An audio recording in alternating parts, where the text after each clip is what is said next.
नमस्कार। आता सुमित्राला सगळं समजलेलं असतं की सारंग ऐश्वर्याने किती घाणेरडा डाव खेळलेला आहे, एवढा नीच डाव खेळलेला असतो। त्यामुळे आता सुमित्राला खूपच मोठा धक्का बसतो।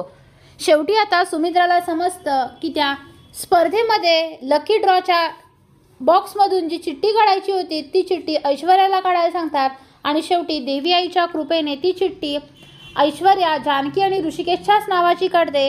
हे आता इथे सुमित्राला समजलेलं असतं। सुमित्रा म्हणते, बघ, देवी आईने योग्यच कौल दिला। प्रामाणिकपणे जे खेळतात त्यांच्या पाठीशी देवी आई नेहमीच उभी असते। आता सुमित्राला राग आलेला असतो। सुमित्रा ही भर स्पर्धेत येते आणि ऐश्वर्याला जानकीच्या पायाशी फेकते आणि म्हणते, आत्ताच्या आत्ता तिची माफी माग। एवढा घाणेरडा खेळ खेळलीस तू, त्यांना फसवून त्यांना दुसऱ्याच ठिकाणी नेऊन त्यांना स्पर्धेतून बाद केलंस। हे फक्त आणि फक्त तू केलं आहेस, मला माहीत आहे। एवढं करून तू भागली नाहीस तर तू काल लकी ड्रॉच्या बॉक्समधली चिठ्ठी फाडायला आलेलीस। आता मात्र जानकी आणि ऋषिकेशला सगळ्यांनाच मोठा धक्का बसतो।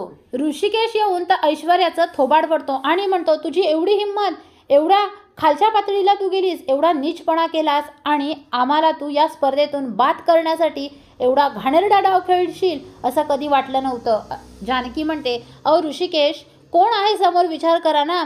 जी दुसऱ्यांना नेहमीच कमी लेखणारी, दुसऱ्यांना नेहमीच त्रास देणारी अशी माणसं काही करू शकतात, कोणत्याही पातळीला जाऊ शकतात। जी आपल्या स्वतःच्या नवऱ्यावर प्रेम करत नाही, स्वतःच्या नवऱ्याला नवरा मारत नाही, त्या बाईकडून अजून काय अपेक्षा करायच्या।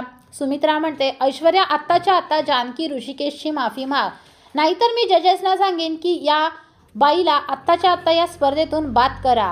आता मात्र ऐश्वर्या घाबरते आणि शेवटी ऐश्वर्या जानकी ऋषिकेशची पाय धरून नाक घासून माफी मागते। मला माफ करा, हे सगळं मीच केलं होतं, पण त्याचा काही उपयोग झाला नाही। मी तोंडावर पडली, माझा प्लॅन फसला, शेवटी तुम्हीच जिंकलात।